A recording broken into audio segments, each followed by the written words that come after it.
I want you to share the experiences that you've had when you were trying to run something in your IMB program.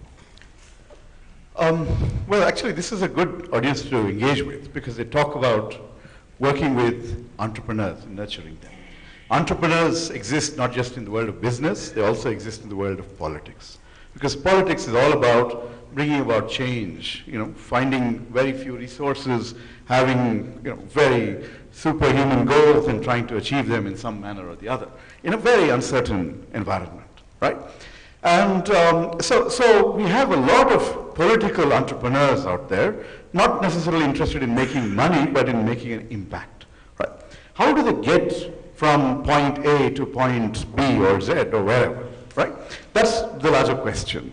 And across the world, over time, people have been looking at this issue and saying, look, politics and the world of political competition, which is the first hurdle, first challenge that you need to face, to overcome, to get into the system, to break through, to bring about change. You need to figure out how to succeed in that environment, right? And most people actually, this is it's a black box. Nobody knows how it's done.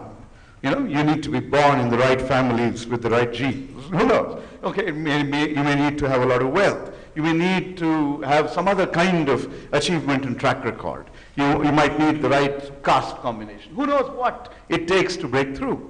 But in reality, anyone can figure out how to get into this democratic open system that we have and succeed. But there is nothing out there which helps somebody, which empowers them, enables them, gives them an idea about what has worked and what has not worked. So in that kind of a landscape, those of us who are in business schools, who are teaching public policy there, have been spending some time thinking about this issue and saying, look, business is also somewhat similar, right? Okay, it's a uncertain, difficult, real-world environment, and we teach people how to build companies and succeed in business. Well, maybe we can also teach people how to break through this general confusion and succeed in the world of politics, right? Okay, so if we can teach one practical field, we can try and figure out how to teach another practical field. So I've been trying to engage when I was chair of public policy until the end of May. And we've been working, our larger aim at the Center for Public Policy is to improve governance. Historically, what have we done? We've trained IAS officers, we worked with the bureaucrats, we do conferences, all kinds of things like that. But that's just one part of the governance puzzle. The other part is the world of the politician, right? They are the ones who sit there, who dictate policy, who come up with visions, who inspire people, who make that, who go through the million negotiations of democracy to come out with something. And so we said, look, we've got to engage with the political class. So we've conducted a variety of workshops for legislators and parliamentarians. And believe it or not, you will see that there is tremendous thirst for input, for insight, for empowerment amongst the political class. There are also people interested in succeeding and doing a better job. And every one of the people you've funded through BPAC are people who got re-elected because they've got a good track record, regardless of their party or whatever else. They've delivered, right? So everyone wants to know, how do I go about? What are the rules of the game? What does it take to succeed? So as I was thinking through, okay, where can we make an impact in this broader environment? I focused on the Women's Reservation Bill, which has actually been passed by the Rajya Sabha, not yet by the Lok Sabha. I hope it will be passed at some point. Now, if you look at not the Assembly and Parliament level, but at the level which is what some people call the third tier of democracy, many people call the first tier of democracy, right? The Panchayati Raj setup, corporations, Zilla Parishads, local government. There, you already have up to 50% reservations for women, right? And numerous people have managed to come in, break into the system, and have had a chance to, develop a track record of governance, right, of leadership. And they are the ones who are well positioned. If reservations come in at the next level, they're the ones who are best positioned. Even if reservations don't come in, why not empower this particular group to break through and make a difference, right? So last year, we created something called the India Women in Leadership Program, which is is similar to this incubator concept. The idea is we can take people who are involved in political activity, either as elected officials or as people who are activists, who are interested in getting into that space, and we can give them tremendous input and make a difference. And so we designed this program with about 3-4 pillars. The pillars are policy, politics, personal development, and perspective. Business school profs like to have 4 Ps, things like that. Anyway, so the basic point was, the policy part is easy, right? You can take numerous portfolios and make sure that someone from each field comes and gives us a lecture saying these are the key issues in the area of education, in the area of health, things like that. So that was easy to bring in that curriculum. Personal development, of course, there are enough trainers out there who can help you communicate better, position yourself better, etc. And perspective is about gender and ideology and those kinds of issues. But the politics part, that's the part which we think we've really been quite innovative on, right? What does it take to make you more successful than your competitor? That's the thing that we focused on. And so, for example, we had lectures on constructive activities to build your brand image. How can you use, Anand was talking about PR. How do you promote yourself so that people know you for not just who you are, but what the good work that you do, right? How do you work with the media? How do you, really compete and things of that sort? So when we created this curriculum, we realized that it's not rocket science. It's not organized. It's not written down. But it's something that just by bringing the right people into the classroom, by engaging with the students, to take the students out into the field to make a difference, right? You actually can create a curriculum that is eye-opening and empowering and transforms them in terms of their ability to make a difference. I'll give you one example of a person who is relevant to this topic, right? So in between, this was a fairly long program, and we were lucky to get scholarship funding through UN Women and UNDP and Kiran Mazumdar-Shaw and and the government of Karnataka. They all contributed, so we were able to cover people's expenses. IIM also subsidized this. But in between the two halves of this program, we had a 2-week field assignment for the students in the class.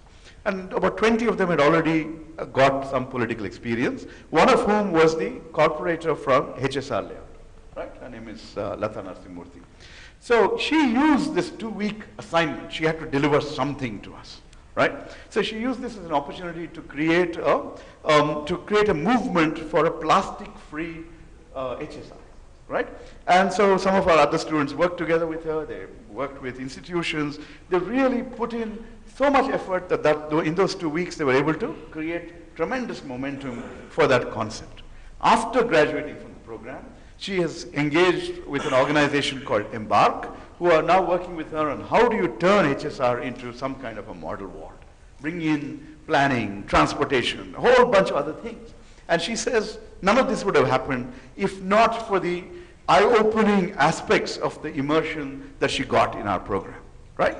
So when BPAC emerged, when they talked about doing this for the corporation elections that are due in about a couple of years from now, I was very happy to say, look, let's do whatever we can, right? And I'm happy to partner together, not as IIM, because in IIM there are financial implications. But here, I can do it, I can share my knowledge without any of that. And basically, let's figure out whether we can bring about some kind of a revolution. Right? I'm not using that word lightly. What he mentioned is something that I've discovered the hard way, right? I am from an old family of freedom fighters and politicians who've served the country and the Congress party very well over the decades. I have been denied a Lok Sabha ticket twice on the grounds that my family and I have not made money, and therefore we are not suitable as candidates. Okay. And all those years, I would really face this. Let me repeat. Let me repeat. Anyway, okay. So the basic point is, so this is the kind of black and white world that we live in, right?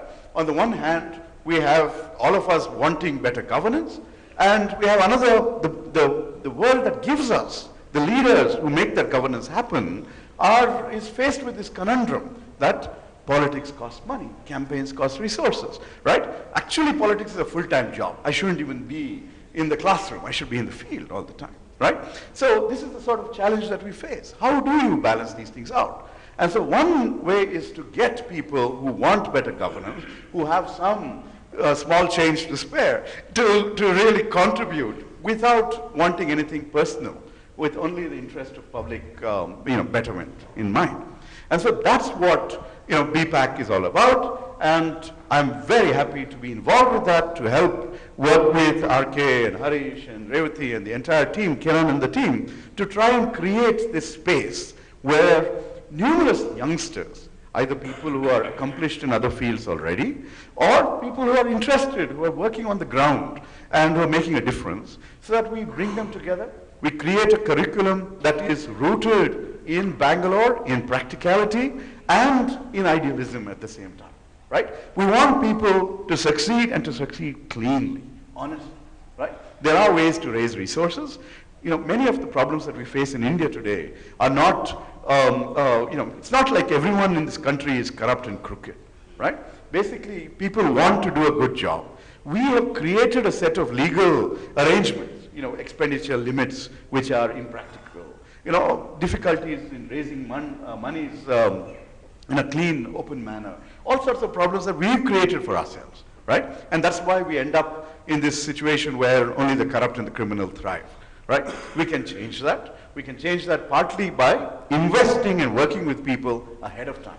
Working with people in such a manner that they make a difference on the ground, and build up a reputation that they don't need to spend money and pay voters. People respect them and love them for what they already have done, right? So that's the kind of agenda that this incubator has in mind. And so we will create a curriculum that is rooted in the realities of Bangalore, that bring in the best of policy knowledge about how we can build the city in an inclusive manner, in a futuristic manner that can anticipate problems and resolve them, that can work with various community groups, that can involve citizens, that we don't see disempowerment, but we actually see engagement and involvement. That's really what this is all about. And the bipartisan or multi-partisan nature of the organization is such that there are going to be people from different backgrounds who are going to come and work together. Already, when I speak about this to people, youngsters who I know, they're all very eager to come and participate. So there is, because everyone is looking for ways to empower themselves, to do a better job. And so I commend BPAC for this initiative, commend TIE for having created this opportunity to share ideas on this front, and I would urge you to look at the example of the United States, where large numbers of entrepreneurs go out and contribute, engage with the political class. They're not, touching them is not going to taint you. It's going to give you a chance to help make a difference to India.